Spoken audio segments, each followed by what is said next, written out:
Movie की शुरुआत grand auction से होती है, जहां पर 1937 की बुगाटी स्टेज पर नीलामी के लिए खड़ी होती है। ऑक्शनियर अनाउंस करता है कि ये दुनिया की रेयरेस्ट कार्स में से एक है और पूरी दुनिया में इसके सिर्फ 2 ही मॉडल्स मौजूद हैं। इस खूबसूरत बुगाटी को खरीदने के लिए सब लोग बहुत ज्यादा एक्साइटेड होते हैं। बोली $30 मिलियन से स्टार्ट होती है, कोई 32 मिलियन बोलता है, कोई 34 मिलियन, और फिर बोली मुसलसल बढ़ती रहती है। वहां पर हमें एक आदमी दिखाया जाता है जिसका नाम जैक होता है। वो अपने बॉस से कांटेक्ट करता है और फाइनल $41 मिलियन की बोली लगाता है और इस लेजेंडरी बुगाटी को खरीद लेता है। दूसरी तरफ हम 2 भाइयों को देखते हैं जो प्रोफेशनल चोर होते हैं। एक का नाम एंड्रयू होता है और दूसरे का नाम गैरेट। दोनों लग्जरी और सुपर कार्स के क्रेजी लवर्स होते हैं और दुनिया की बेस्ट कार्स चुरा चुके होते हैं। एंड्रयू गैरेट पर गुस्सा होता है क्योंकि गैरेट की गर्लफ्रेंड कल रात को उनकी एक गाड़ी चुराकर भाग गई थी। खैर, वो यहाँ पर जैक का इंतजार कर रहे होते हैं क्योंकि जैक गाड़ी को ट्रक से इसी रास्ते से ले जाने वाला होता है और ये दोनों इस बुगाटी को चुराने वाले होते हैं। कुछ देर बाद एंड्रयू एक ट्रक को देखते ही पहचान जाता है कि इसी में बुगाटी है। इसके बाद वो अपना खतरनाक प्लान शुरू कर देते हैं। प्लान के मुताबिक गैरेट अपनी गाड़ी को ट्रक की तरफ ले जाने लगता है। एंड्रयू भी रस्सी से ट्रक पर जंप लगाने के लिए तैयार हो जाता है। जैसे ही ट्रक करीब आता है, एंड्रयू ट्रक पर जंप लगा देता है, मगर लैंडिंग ठीक से नहीं होती और वो गिरने ही वाला होता है कि वो किसी तरह ट्रक को मजबूती से पकड़ लेता है और गैरेट भी ट्रक के पीछे आ रहा होता है। एंड्रयू को ट्रक से लटका हुआ देखकर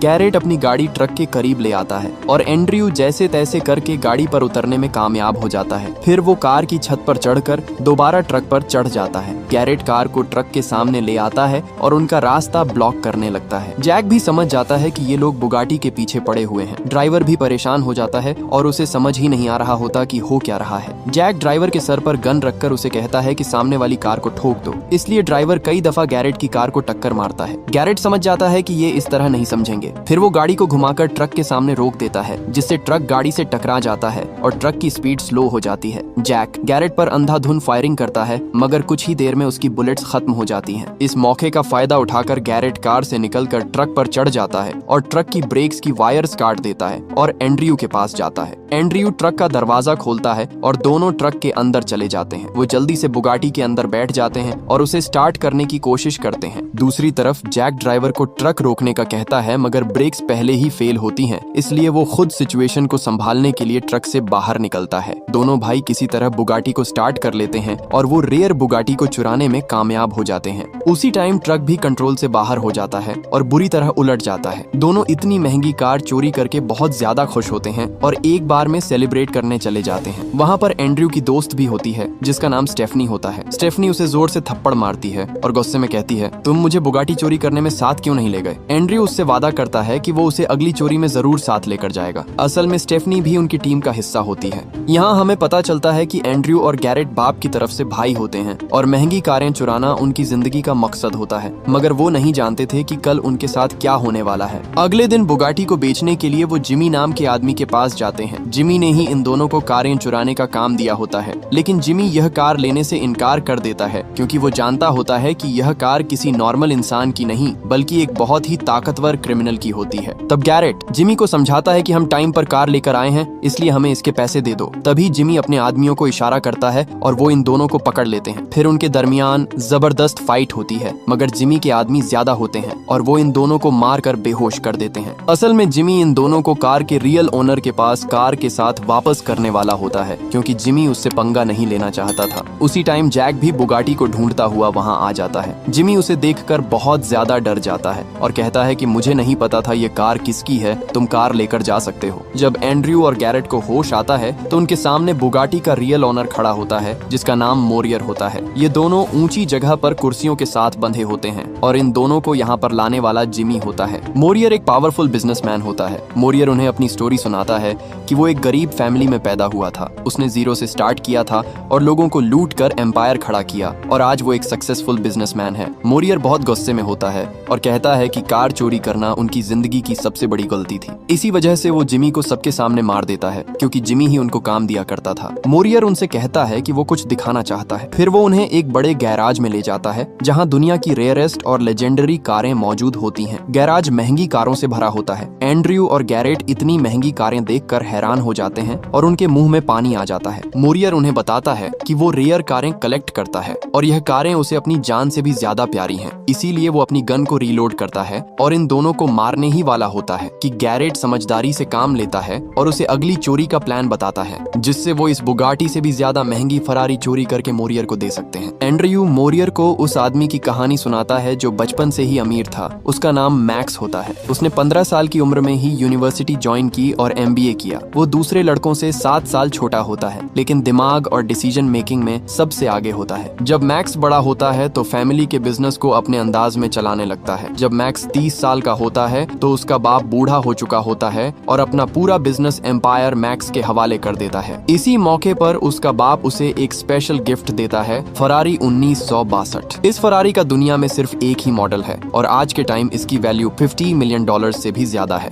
एंड्रयू मोरियर को बताता है कि उनका प्लान इसी फरारी को मैक्स से चुराना है। मैक्स और मोरियर एक दूसरे के दुश्मन होते हैं। मोरियर उन्हें बताता है कि मैक्स की वजह से उसे $1 मिलियन का नुकसान होता है, इसलिए वो भी बदला लेना चाहता है। लेकिन मोरियर कहता है कि उसकी कार चोरी करना नामुमकिन है। गैरेट उसे समझाता है कि हमें बस एक चांस दे दें, हम फरारी आपके सामने लाकर रख देंगे। मोरियर को भी उनका प्लान पसंद आ जाता है और वो उन्हें 1 हफ्ते का टाइम देता है। अगर वो 1 वीक में कार न लाए तो इन दोनों को मार दिया जाएगा। इसके बाद मोरियर के आदमी इन दोनों को पानी में फेंक कर चले जाते हैं। गैरेट कहता है कि सिर्फ 7 दिन में इतनी बड़ी चोरी कैसे करेंगे। एंड्रयू कहता है कि हमें इसी हफ्ते किसी न किसी तरह चोरी करनी ही होगी, वरना मोरियर हमें मार देगा, और उसे यह भी बताता है कि यह उसकी आखिरी चोरी होगी। इसके बाद वो चोरी हमेशा के लिए छोड़ देगा, क्योंकि वो स्टेफनी के साथ शादी करने वाला है और अपनी अगली जिंदगी आराम से गुजारना चाहता है। लेकिन गैरेट उसे समझाने की कोशिश करता है कि हम चोरी नहीं छोड़ सकते, क्योंकि हमारा घर बार चोरी से ही चलता है। जब वो घर वापस आते हैं तो स्टेफनी नाराज होती है, क्योंकि वो पूरा दिन एंड्रयू का इंतजार करती रही होती है। गैरेट स्टेफनी को मोरियर और उनके दरमियान हुई सारी बात बता देता है। स्टेफनी भी कहती है कि जब उनके पास 1 हफ्ता है तो वो भी इस प्लान का हिस्सा बनेगी। वो बताती है कि उसकी एक दोस्त भी इसी शहर में रहती है, वो उसे अपने साथ शामिल करके एक प्रॉपर टीम बना सकते हैं। इसकी दोस्त एक माहिर पॉकेट मार होती है, जो अपनी खूबसूरती और होशियारी का फायदा उठाकर लोगों की जेबें साफ कर देती है। पुलिस भी उससे परेशान होती है, क्योंकि वो उनके वॉलेट तक चुरा लेती है। स्टेफनी और यह लड़की पहले भी कई बार इकट्ठे काम कर चुकी होती हैं। इस लड़की का नाम डेवन होता है। गैरेट को डेवन फौरन पसंद आ जाती है और डेवन भी टीम ज्वाइन करने के लिए मान जाती है। यह एक बड़ा और खतरनाक प्लान होता है, इसलिए उन्हें एक एक्सप्लोसिव्स एक्सपर्ट की भी जरूरत होती है। वो एक ऐसे आदमी से मिलते हैं जो लम्हों में पूरा घर उड़ा सकता है। इस आदमी का नाम लियोन होता है। लियोन अपने काम में बेहद माहिर भी होता है और वो भी टीम में शामिल हो जाता है। इसके बाद वो 4 रेस ड्राइवर्स से मिलते हैं जो प्रोफेशनल कार रेसर्स होते हैं। जब वो उनका ड्राइविंग टेस्ट लेते हैं तो उन्हें ड्राइविंग स्किल्स काफी पसंद आती है। इस तरह वो चारों भी टीम का हिस्सा बन जाते हैं। इसके बाद सब लोग बैठकर चोरी का प्लान बनाते हैं। गैरेट सबको उनका रोल समझाता है और सब इस बात पर एग्री करते हैं कि हर बंदा इस चोरी का एक इम्पोर्टेंट हिस्सा होगा। जब वो अपने अपार्टमेंट में वापस आते हैं तो एक अनजान आदमी उनका इंतजार कर रहा होता है। एंड्रयू अपना बेसबॉल बैट उठाकर पूछता है, तुम कौन हो? वो आदमी बताता है कि उसका नाम लॉरेंट है और वो मोरियर का कजन है। लॉरेंट कहता है कि मोरियर ने उसे यहाँ भेजा है ताकि वो इस प्लान में शामिल हो सके और उनकी हर हरकत पर नजर रखे। लॉरेंट उन्हें यह भी कहता है कि वो यहाँ उनकी मदद करने भी आया है, क्योंकि वो मैक्स के फैमिली सर्कल के अंदर एक बंदे को जानता है जिसका नाम कोहन है। लॉरेंट बताता है कि कोहन मैक्स के साथ काम करता है और उसका सारा काला धंधा वही संभालता है। अगर वो हमें मैक्स के घर ले जाए तो हम उसके सीक्रेट गैराज की लोकेशन का पता कर सकते हैं। टीम लॉरेंट के साथ कोहन से मिलने जाती है, मगर वो उनका साथ देने से इनकार कर देता है, क्योंकि लॉरेंट मोरियर का कजन होता है। इसीलिए कोहन लॉरेंट पर ट्रस्ट नहीं करता। लेकिन उस वक्त स्टेफनी बीच में आ जाती है और कहती है कि एंड्रयू और गैरेट दुनिया के बेस्ट ड्राइवर्स हैं और जो कार चाहे चुरा सकते हैं। कोहन आखिरकार मान जाता है, लेकिन एक शर्त पर। वो एंड्रयू और गैरेट की ड्राइविंग स्किल्स टेस्ट करेगा। गैरेट का टेस्ट ये होता है कि वो कार को घुमाए और बीच में रखी हुई बोतल जमीन पर न गिराए। गैरेट कामयाबी से ये टेस्ट पास कर लेता है और सब इम्प्रेस हो जाते हैं। लेकिन अगला टेस्ट और भी ज्यादा खतरनाक होता है। उन्हें एक चलते हुए जहाज को कार से रोकना होता है, जो कुछ ही वक्त में टेक ऑफ करने वाला होता है। एंड्रयू उसे मना करने की पूरी कोशिश करता है, लेकिन कोहन साफ साफ कहता है कि अगर तुम जहाज नहीं रोक सकते तो मैक्स को भूल जाओ।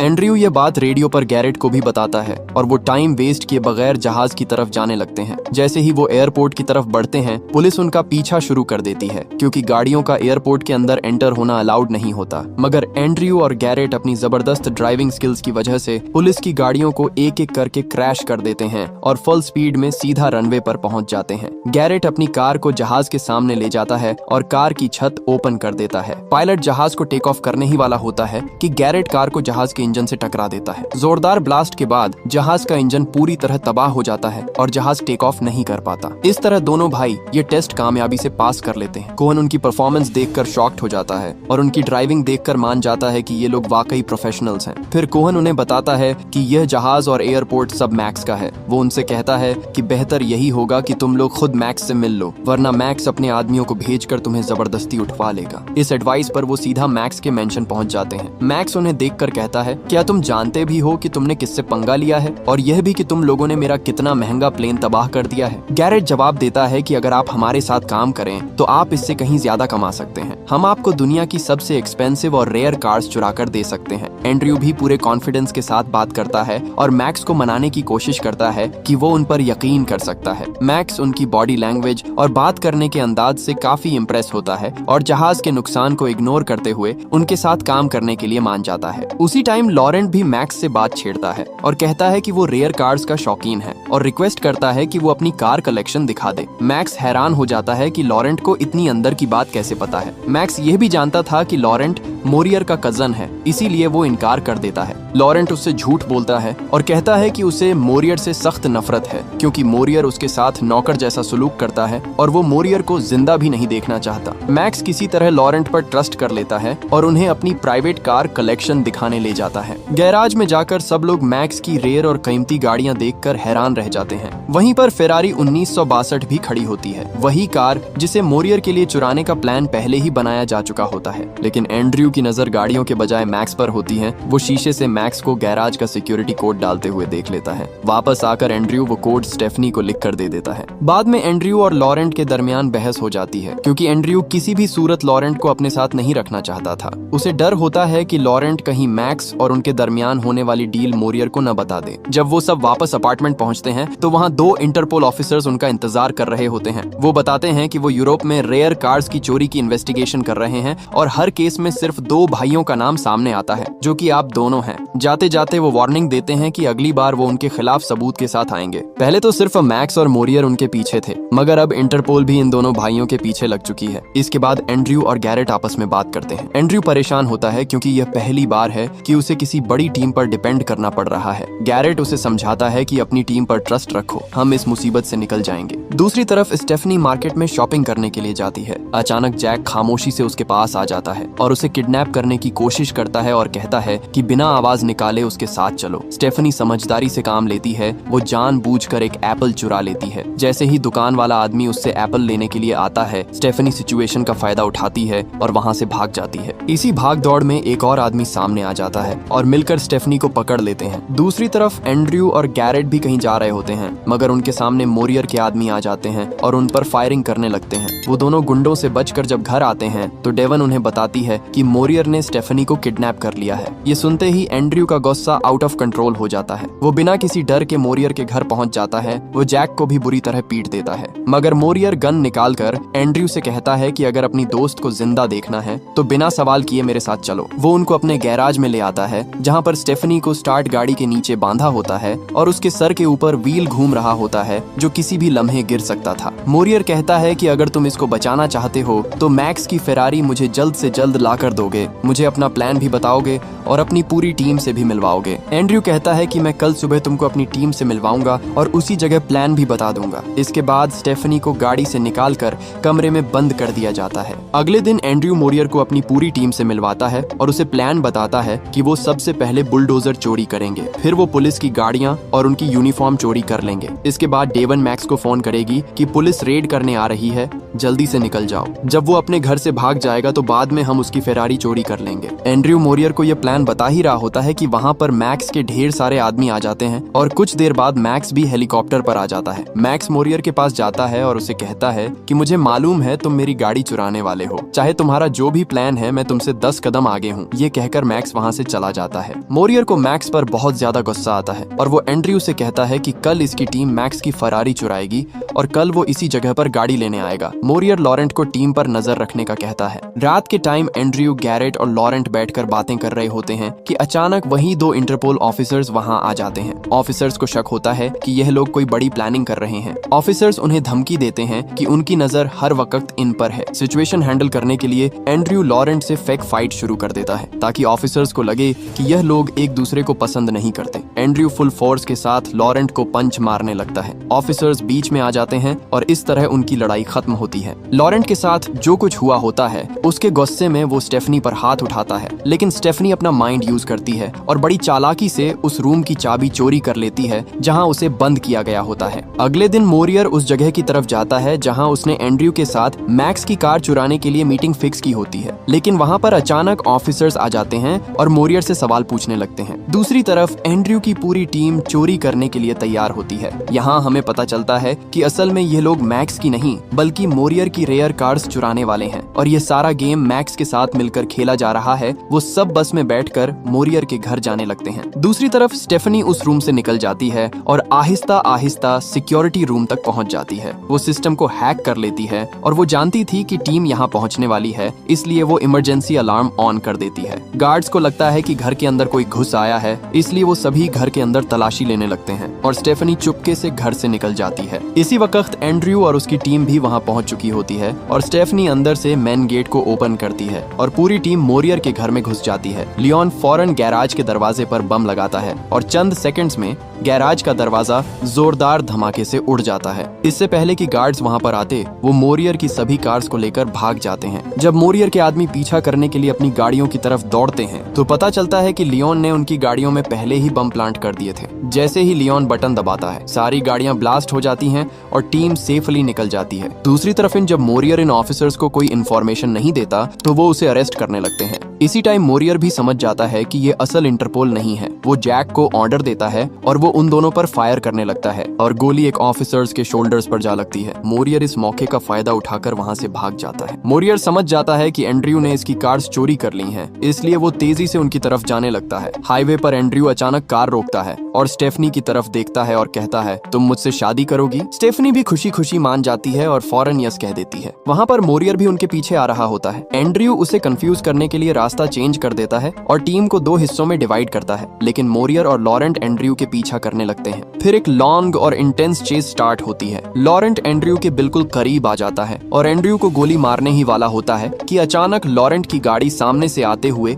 एक ट्रक से टकरा जाती है। एक जबरदस्त ब्लास्ट होता है और लॉरेंट वहीं मारा जाता है। एंड्रयू लियोन को सिग्नल देता है कि प्लान बी रेडी रखो। गाड़ियां फुल स्पीड में ब्रिज की तरफ बढ़ती हैं। ब्रिज पर पहुंचकर लियोन बम फेंकता है, लेकिन ब्लास्ट थोड़ा जल्दी हो जाता है और एंड्रयू अभी ब्रिज पर होता है। रोड टूटने लगता है, लेकिन एंड्रयू फुल फोकस के साथ मैक्सिमम स्पीड में ब्रिज क्रॉस करता है और लास्ट सेकंड में बच जाता है, जबकि ब्रिज कंप्लीटली टूट जाता है। मोरियर जब ब्रिज के करीब पहुंचता है और टूटा हुआ ब्रिज देखता है तो वो दूसरे रास्ते से उसकी टीम के पीछे जाने लगता है। एंड्रयू और गैरेट अपनी टीम के साथ सिटी पहुंचते हैं और पोर्ट की तरफ जाने लगते हैं, लेकिन पोर्ट के एंट्रेंस पर ही मोरियर अचानक सामने आ जाता है। एंड्रयू और गैरेट अपनी कार्स रोककर बाहर निकलते हैं और एंड्रयू दूर से मोरियर को कहता है कि गेम ओवर हो चुका है, मगर मोरियर किसी की बात नहीं सुनता और पूरी स्पीड से गाड़ी को उनकी तरफ ले जाने लगता है। अचानक एक बस मोरियर की कार को जोर से टक्कर मार देती है, जिसकी वजह से कार ब्लास्ट होकर पानी में गिर जाती है और मोरियर वहीं मारा जाता है। इस बस को ड्राइव करने वाली डेवन होती है। इसी जगह डेवन गैरेट से अपने प्यार का इजहार भी करती है। सब लोग अपनी कार्स को कार्गो शिप में ले जाते हैं और यह मिशन सक्सेसफुल हो चुका होता है। यहाँ हमें पता चलता है कि वो दोनों इंटरपोल ऑफिसर्स असल में शुरू से एंड्रयू के साथ काम कर रहे थे। साथ ही एक और बड़ा ट्विस्ट आता है कि मैक्स भी शुरू से एंड्रयू और गैरेट के प्लान में शामिल होता है। असल प्लान बुगाटी चुराना नहीं था, बल्कि बुगाटी सिर्फ एक चारा थी ताकि मोरियर को फंसाया जा सके और उसकी रेयर कार्स चोरी की जा सके।